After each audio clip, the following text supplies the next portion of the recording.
Has Brandon Ingram already played his final game for the New Orleans Pelicans? We're going to answer that question in today's episode of Locked On Pelicans. Let's go.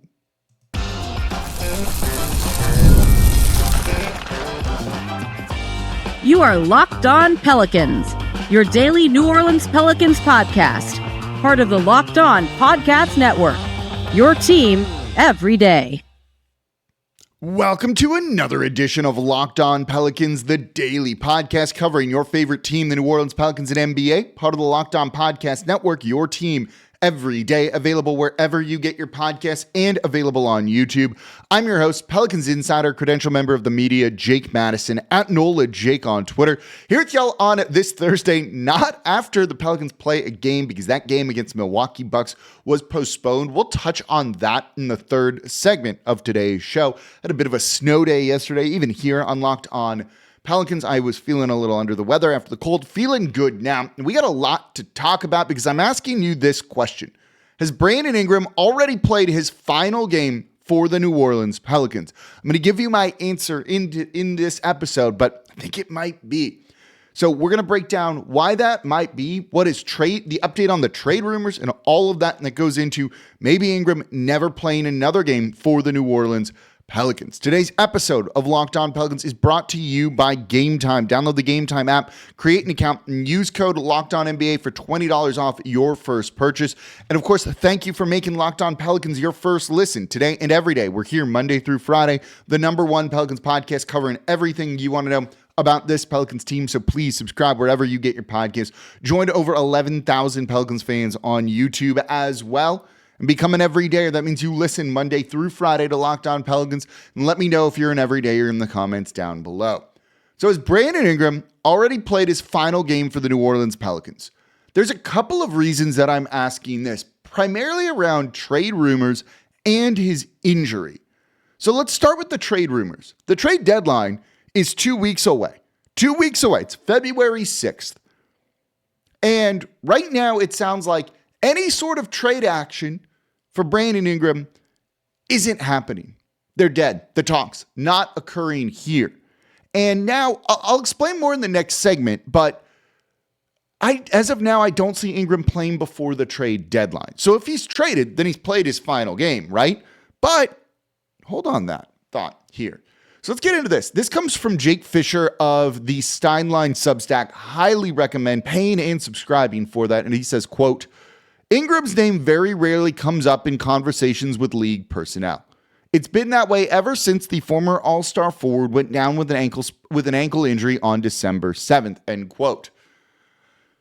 I mean, there you go, right? Look, the Pelicans missed the boat on moving Brandon Ingram. They should have done it last year. Trying to trade a player in the final year of his deal is just, you don't get the return that you want.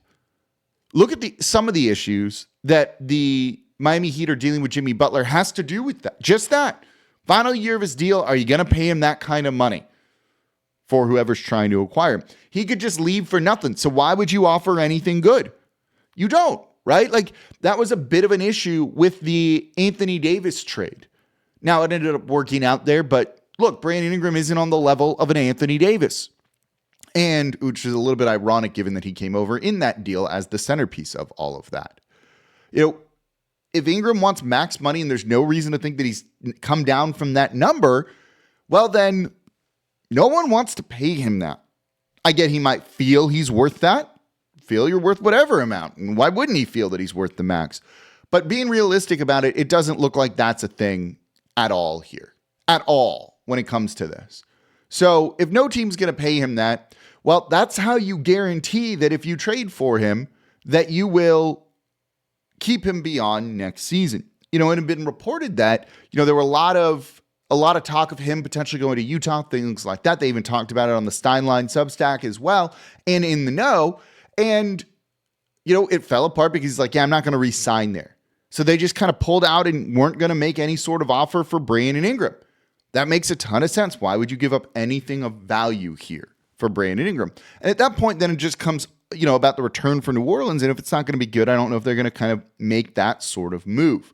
And look, if he was a different player or healthier, it could be a different thing. By different player, I mean different shot selection. Admittedly, he kind of has done what he's been asked to do this season by the New Orleans Pelicans in terms of shooting more threes. He's done it. But people believe in that. And that's going to tie to what I'm going to say here next, right? Brandon Ingram this season is back up to 6.4 3-point attempts per game. That's a career high for him. That's close to the numbers that he was at his first 2 seasons here in New Orleans, including that first season where he was an all-star.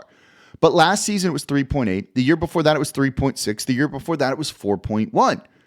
Are you going to go off of the 18 games that he's played this season? Or are you going to go off of the 3 previous seasons, which comes to 164 games for Brandon Ingram? That's not even factoring into the injuries and all of that. I think just 18 games isn't enough to make people think like, yeah, you are a different person. You are a different player. He is who he is kind of what we think.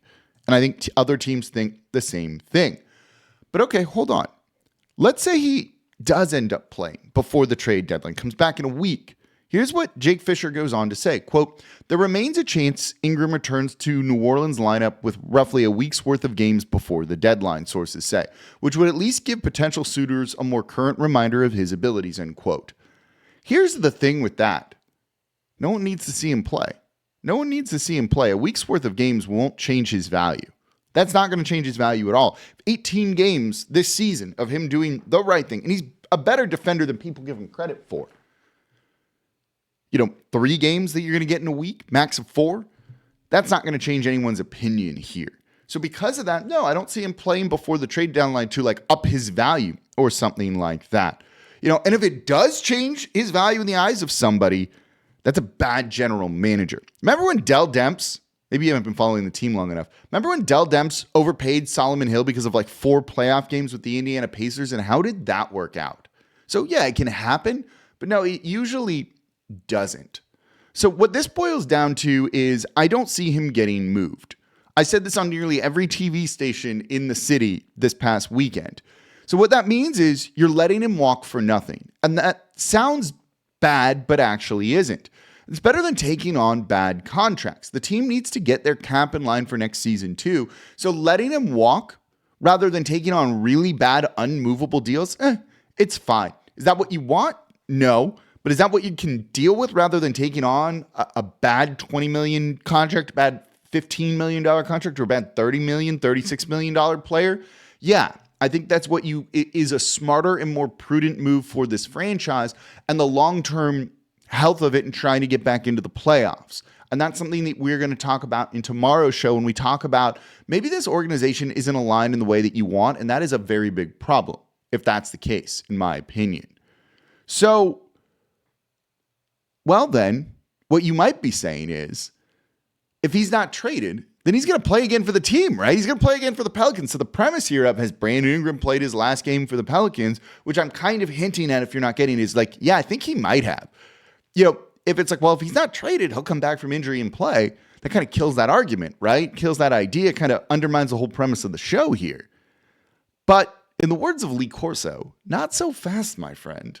I didn't do that too well. Not so fast, my friend. I don't know how he does it. But I love game day. I'll explain why we might not see Brandon Ingram play, even if he's on the roster after the trade deadline. There's something to consider about that. That's coming up here next in today's episode of Locked On Pelicans. Today's episode of Locked On Pelicans is brought to you by Talkspace. Therapy is a game changer. It can help manage stress, improve sleep, and communicate more effectively. But finding the right therapist and fitting sessions into a busy schedule can be a challenge. And that's where Talkspace comes in. Talkspace is the leading virtual therapy provider and makes getting the help you need easy, accessible, and affordable. So with Talkspace, signing up is simple. You can match with a licensed therapist who fits your needs, usually within 24 hours, and it's convenient. This is what I love about all these services here. You can have a session from the comfort of your home and even message your therapist between appointments. And Talkspace is covered by many insurance plans, and for most insured members, there's a $0 copay. It's never been easier to prioritize your mental health. So as a listener of Locked On Pelicans, you're going to get $80 off your first month with Talkspace when you go to Talkspace.com/LockedOnNBA and enter promo code SPACE80, SPACE 80. To match with a licensed therapist today, go to Talkspace.com/LockedOnNBA and enter promo code SPACE80 to get $80 off your first month and show your support for the show. That's Talkspace.com/LockedOnNBA, promo code SPACE80. And thank you for making Locked On Pelicans your first listen today and every day. We're here Monday through Friday unless we do a snow day. That was really fun, wasn't it? And now, we're not going to do a second listen. That's coming up next. But right now, go read about Locked On Pelicans or read from Locked On Pelicans. Your favorite podcast has a newsletter, the Locked On Pelicans Daily Newsletter, one stop for ultimate team and league coverage delivered right to your inbox. Sign up for free now at LockedOnDaily.com. That's LockedOnDaily.com and start your day with the all-new free Locked On Pelicans newsletter. So we're talking about, has Brandon Ingram played his final game for the New Orleans Pelicans? And the too long didn't listen to version of the show is, I think it's like an I don't want to go that high, 70% chance he has, 70 to 75% chance that he's played his final game.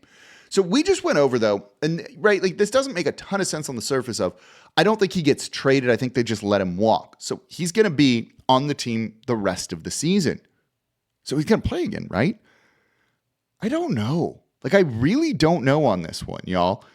And so this is me reading the tea leaves. This is not coming from some source stuff in here, but this is not me making any declarative statement or anything like that. Just trying to help you understand the situation here. And a lot of y'all have asked, what's the update on Brandon Ingram? The update is there's kind of no update, right? So is Brandon Ingram coming back anytime soon? Because if he's not, is he going to play it all the rest of the season? And thus it gets back to the point of, he might have played his final game for the team. Look, I've watched Brandon Ingram warm up at home, and I'm not at the home games. I'm not him. I can't tell you what he's feeling, how he is thinking, or anything like that. But watching him out there warm up before games, he could play today. Would he be is he 100%? I have no clue. But he could play today, it looks like, with the way that he's going through things. But he's not. And then the question becomes, why not? So this has been a recurring thing, right, with Brandon Ingram. One, with the injuries, we know that he doesn't come back till he's like 110%. And look, in this season for the New Orleans Pelicans, with where they are, is there any reason to rush coming back? The answer to that is absolutely not. You are 12-32. You're 20 games under 500 right now. There's no need to come back and try and rush and play unless it was to try and get traded or something along those lines. But he doesn't seem to feel that sense of urgency here. Maybe that just means he's more injured. So the two ways to read this is, maybe he's just more injured than we know, right? Willie Green gave an update, was asked about him the other day and said, there's no update. Does that sound like he's coming back anytime soon? Even with seeing him out there on the court, does that sound like he's coming back anytime soon when we factor in kind of how his injuries have gone in the past? To me, that says no. And at what point then does everyone just be like, we're calling it a year, just shut it all down. We don't want to win any more games. And look, Ingram he's a good player to the point where he's kind of like pulling the Zach LaVine where it's like, is he underrated all of a sudden? He's a good player. There's no denying that. Does he fit perfectly with Zion? No, not at all. And if you're building around Zion, does that mean you should have Ingram? Probably not. But that doesn't mean he's a bad player or anything like that. This is a dude who easily scores over 20 points per game, right? So knowing that his injury history and how he's done things and that he might help you win games, maybe you just shut it down if he doesn't come back anytime soon. And I think that could be a very real thing. And then, he's played his final game for New Orleans. But here's the other factor to this too. We also know he's upset over the contract situation and everything that's kind of gone on here with not getting the money, the deal that he wants from New Orleans. And I truthfully think he likes being here. Look, he's been in terms of the way he's acted in a small market and all that, Ingram has been perfect. There's zero complaints from me on any of that stuff. See, like a better professional, like in terms of all the off-court stuff than Zion, like 1,000%. He's quiet. He keeps to himself. He doesn't go out and party as much, really at all. He just wants to hoop and do his thing. And I think that's awesome, right? That's what you want in your type of players. not complaining about being in New Orleans, where most people complain about being in New Orleans if you're an NBA player. I totally appreciate that about him. Teammates seem to love him. Jose loves him. Najee Marshall loves him. Trey Murphy loves him. Like, those guys love him, right? So he feels disrespected by the franchise. And it's been a recurring thing now. We know he's upset over this. The Instagram posts in the offseason. There was skipping the offseason workouts too. And look, honestly, given what I just said, the pros about him as a player, as a human, he should feel that way. I totally get him feeling disrespected from this franchise, right? So does he want to spite him a little bit, stick it to him, be like, yeah, I'm not going to play anymore. It's going to hurt your trade value. You're not going to get anything for me. And maybe he is. Don't forget that he also signed with Klutch, Rich Paul, an agency that's got some history here in New Orleans, but also some good history too, but can be a little aggressive with their players in trying to get them out of situations they don't want to be in. We think about the Anthony Davis situation, right? So if that's the case, could his kind of spitefulness be, hey, you don't trade me where I want to go or whatever, or pay me, like, I'm just not going to play for you. In a weird way, that would be good for New Orleans this year. So maybe the threat would be like, I'm coming back sooner from injury rather than later, and you're going to win more games. It's going to hurt your draft pick. And honestly, that is what they should be prioritizing at this point in time. So maybe, it's the same thing with Jimmy Butler. His biggest threat to the Miami Heat should be, if you don't trade me right now, I'm going to opt into my deal next year. My player option, you're going to have to put up with me for another year. And I don't think anyone wants that when it comes to Jimmy Butler. So, if he's feeling disrespected, is part of him just be like, screw y'all. I'm not going to play. I'm just going to say I don't feel right. You can't find me. You can't do anything about it. I'm just not going to play. And look, we know Willie Green wants to win games. I don't know where David Griffin falls on this. We'll talk about that more in tomorrow's episode of Locked On Pelicans. But, if this franchise wants to win games, wants to try and make a run at the play-in tournament, which would be stupid in my opinion, like really dumb in my opinion, then, yeah. He's going to try and sit out or whatever. And that hurts them. And that's kind of him being spiteful. And if he shuts it down himself for the remainder of the regular season, yeah, he's played his final game for New Orleans. And I think there's reasons to think that. Look, he's been out since December 7th. This is the January 23rd show. That's 46, 47 days, depending on how you're counting. It was a nasty looking ankle injury, to be fair. You didn't expect him to bounce right back from that one. So it's a weird situation to be in, but I do think it's one where, like, I don't know if we see him play for the Pelicans again, whether he's traded or even if he's not. I don't think they necessarily should want him to be playing, and I don't know if he wants to be playing either. And that's something that's worth also keeping in mind with all of this. And with Willie Green saying there's no update, sound like he's returning? He might. Maybe he plays next week. We'll support him if that's the case here, obviously, but things are weird. They missed the boat on trading him. Should have been a year ago. Should not have waited this long and run it back to the degree that they did, even if they thought, the move for DeJounte Murray was kind of the thing that was going to unlock this team. You lost out on this one when you knew with Trey's extension that this was going to basically push Ingram out the door. You should have proactively done that. Being proactive is not something that this team has done a very good job of at all. We'll talk more about that in tomorrow's episode of Locked On Pelicans, because they need to start thinking about the future and getting aligned on all of this. And you see the issue with that here. And I don't like that when it comes to thinking about this team, this franchise in the future. So coming up next, let's move on from Brandon Ingram here, like the Pelicans are doing. Weird joke. And then, though they are doing that. And let's talk about the postponement and a couple of other notes here that I've got for you. That's coming up here next in today's episode of Locked On Pelicans. Today's episode of Locked On Pelicans is brought to you by Game Time. This is my go-to ticketing app. Look, I love going to live events. So whether it's sports, music, theater, comedy, they're always just fun to be around people. I'm a true extrovert where you get like energy from being around folks. And now Game Time has made it even easier to get tickets for your favorite events with their new feature Game Time Picks. This filters out the fluff to show you only incredible deals on great seats, so you don't have to waste time searching through thousands of tickets. So when people come into New Orleans or they want to go to a Pelicans game, and they still do, tell them go to Game Time. You can get great deals right up to the minute of the game. Sometimes those prices really drop, And all of a sudden, you're getting really great seats at a really good price. They have super deals, which are usually really impressive here. And they have all-in pricing, which shows the total cost upfront with no surprise fees at checkout, which is the feature that I like. So take the guesswork out of buying tickets with Game Time. Download the Game Time app, create an account, use code LOCKEDONNBA for $20 off your first purchase. Terms apply. Again, create an account, redeem code LOCKEDONNBA for $20 off. Download Game Time today. What time is it? Game time. And thank you for making Locked On Pelicans your first listen today and every day. We're here Monday through Friday, the #1 Pelicans podcast, covering everything you want to know about this Pelicans team. So please subscribe wherever you get your podcasts. Join over 11,000 Pelicans fans on YouTube as well. And become an everydayer. That means you listen Monday through Friday to Locked On Pelicans, even when there's a snow day, which we just had in New Orleans, which is what an unreal day the other day was. That was both cool and very, very cold in a way that I don't particularly like, but it was fun playing in the snow a little bit, even if it made me a little bit sick. That's why I ended up missing the show yesterday. For your second listen, it had an impact on the Saints head coaching search, which I think is kind of interesting too.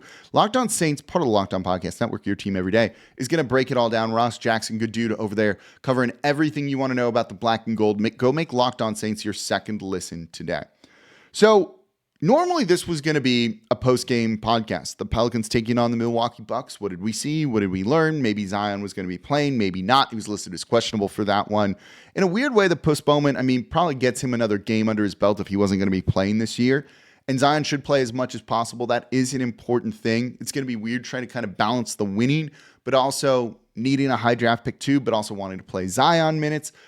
All those things matter. We're going to talk much more about that in tomorrow's episode of Locked On Pelicans, but postponing the game was the 100%, 1000% correct thing to do. And I got word of this pretty early on that the decision had been made and they had to work through some logistics for it.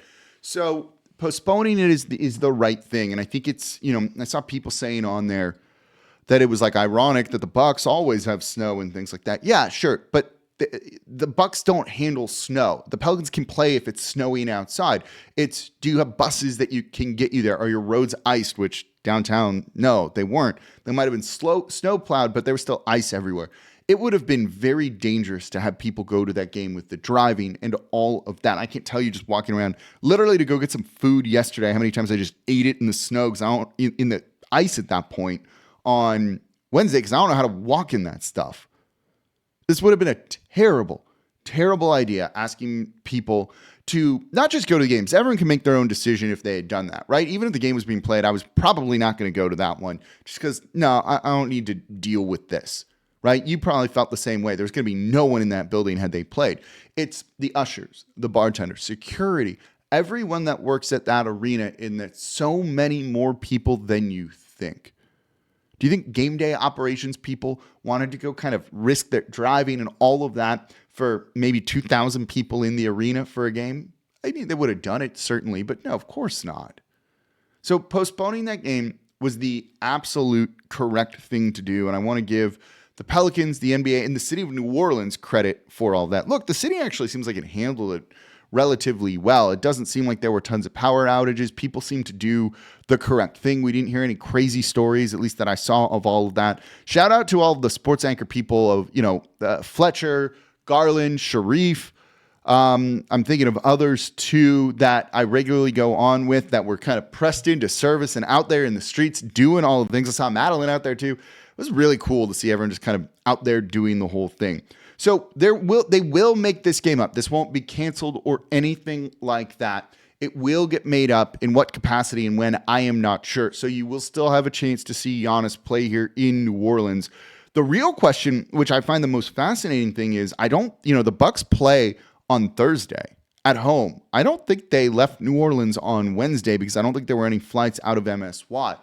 The Pelicans probably will be able to get to Memphis. They have a game Friday there, on Thursday, later afternoon once it warms up and everything melts a little bit more, and we should be seeing that. But create some interesting logistics when it comes to all of this. The NBA schedule is, there's some flexibility in there, but not a ton. So I don't know when this home game will be made up. A couple of years ago, you'll remember I can't remember if it was COVID or not. I think it was before that, which time, who knows what it is now. was the leaky roof where it rained in the Smoothie King Center. I think it was Muse's Thursdays when that game was. And they ended up postponing that game because of it. And then the Pelicans had to play 3 games in 3 nights, I think it was, like a back-to-back-to-back, if I remember correctly. And that's wild. Let me Google Pelicans 3 games in 3 nights. Was that the thing? Yeah. It was an epic stretch of schedule here. 3 games in 3 nights in a playoff situation. 7 years ago, it does not feel like that whatsoever. And Anthony Davis was still on the team, which I still cannot believe here. That's nuts to me when it comes to this whole thing, that it was that long ago. You might be seeing that again. It's not the easiest to try and kind of shoehorn games in later. It won't matter in the standings for New Orleans, but it will matter for the Milwaukee Bucks, I believe. And so trying to figure out when that's going to happen, don't know. But you might see a stretch like that for the Pelicans, which means when they get something like that, 3 games, 3 nights, whenever it might be, or a game like during Mardi Gras or something like that, might not see a ton of people play in there. So maybe it helps them lose a game or something like that, even if right now it probably saved them from losing a game. But there will be impacts on that for sure. Hopefully they can do this after the Super Bowl because downtown's a bit of a mess right now. But it was the correct move to do all of that and to postpone that game. So I hope you all enjoyed the snow day, took a night off from the Pelicans. No post-game show here. Instead, we're talking about if Brandon Ingram has played his final game for New Orleans. Let me know what you think in the comments down below. I think odds are better than not that he probably has. Let me know what you think in the comments down below. And that's going to do it for this episode of Locked On Pelicans. I appreciate you all so much for listening.